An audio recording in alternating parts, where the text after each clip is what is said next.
Trespassers, a tribute to Benny Rothman and all fighters for the freedom to roam, by Malc Cowle, narrated by the author.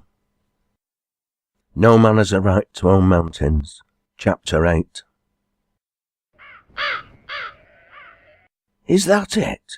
I thought it would be massive. Well, it may not be very big, but it's very old, and once upon a time it would have been mounted on a large stone base, no doubt. But it's got a date, Ralph, 1810. Grandad told me it was medieval. Your grandfather's quite right, Rosie. The date was carved on it by 3 farmers. They found it buried in the peat. It's definitely much older. They carved the date on it when they erected it here in 1810, along with their initials. Oh, Alice laughed. You don't have to sound so sceptical, Rosie. Ralph's not going to misinform you any more than Grandad would. I just expected something grander. She rested her arms on top of the wall and gazed across the Edale Valley. The old packhorse track stretched ahead to her left, following the contour of the hill as it rounded the great bulk of Kinder Low. She pointed, turning to Ralph as she did so. What's that great lump there? That's Mam Tor. See how it's shaped at the top? It were home to quite a large number of people a long time ago, Rosie. It were an Iron Age fort. You can still make out the defensive ditches around the summit. Why did people live so high up? Because it was safer. The valleys were dangerous places made up of dense forest, marshy ground, and populated by wild animals. People lived up on Kinder during the Neolithic age. Neo what? Neolithic, Rosie. Basically the Stone Age. How do you know? Because archaeologists have discovered stone axes and other tools buried under the peat. Neolithic man inhabited the area, and all this high ground was heavily wooded. They cut and burned the trees down to make clearings for their settlements and for pasture. Then, over thousands of years, the weather caused erosion and the wood turned into peat. People think this is all wild, natural country, but human beings have helped to shape it along with nature. How do you know? Rosie repeated.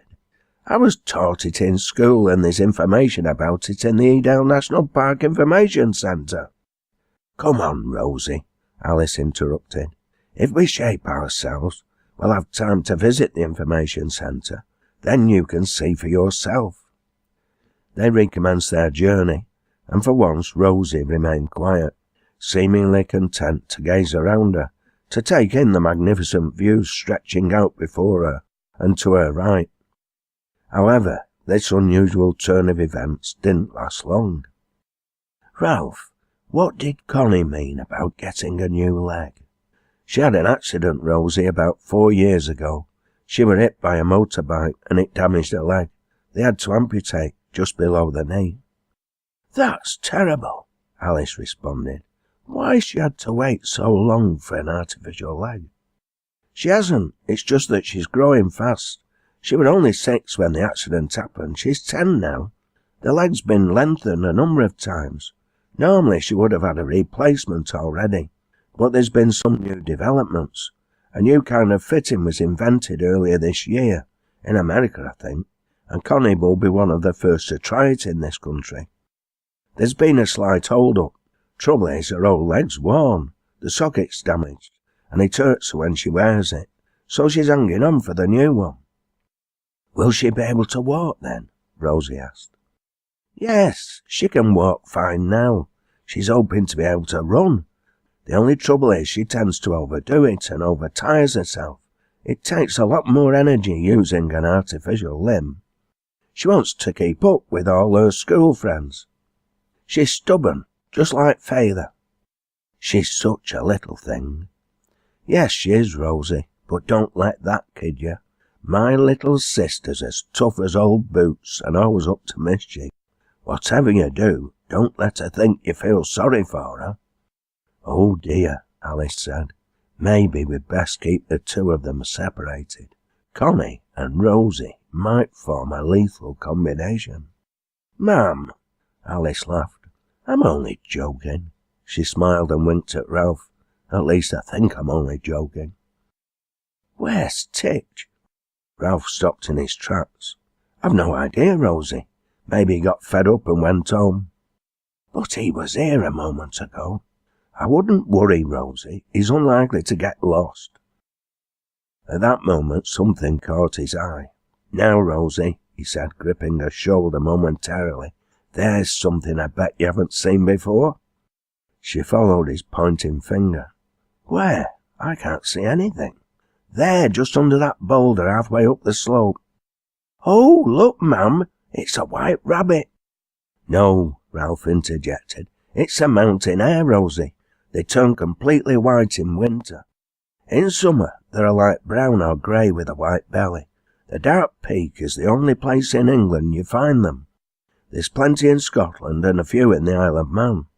Alice strained her eyes, but it was some time before she located the animal, and then it was on the move. I think I'm going to have to buy some binoculars, she said.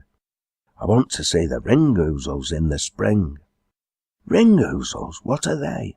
Mountain blackbirds, Alice and Ralph informed her in the same breath. They rounded a bend in the track. Look, there's Titch, Rosie exclaimed. With that man. The rather diminutive figure, sitting on a rock in the shelter of the dry stone wall, was eating a sandwich, bits of which he was breaking off for the dog. He looked up as they approached, a broad smile on his face. Rosie thought he looked for all the world like a wizened old elf. Alice suddenly asked, Is that you, Benny? And without waiting for an answer followed up with, It's so good to see you. What are you doing up here? Apparently he was who she thought he was, for he scrambled to his feet, his hand extended. Alice ODonnell, isn't it? This is a pleasant surprise. How was your dad? Sat at home nursing a twisted ankle. She laughed. Is it that long since we met? I married ages ago, Benny. My name's Ackroyd. This is my daughter Rosie and our friend Ralph. He nodded and shook Ralph's hand before turning his attention to Rosie. Goodness, Alice, she's a spitting image of your mother. Rosie smiled, but something niggled at the back of her mind. There was something strangely familiar about this peculiar-looking man with his impish smile and elven features. Yet she knew she had never met him before.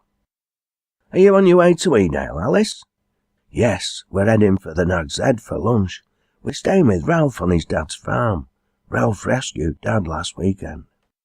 Do you mind if I join you? Of course not, Benny. What an idea. It's our pleasure. I just wish Dad was here. He'll be kicking himself when I tell him. Is he keeping well apart from his ankle? He's fighting fit. He brought Rosie up here last Saturday to show her the scene of the battle. He twisted his ankle running down William Clough of all places. Benny chuckled. Silly old so-and-so. Rosie smiled, awareness dawning. Are you Benny Ruffman? She asked somewhat shyly. Yes, I plead guilty to that, Rosie, although I've been called far worse. Grandad says you're a living legend. He says. Your Grandad always had a tendency to be carried away with his own words, Rosie.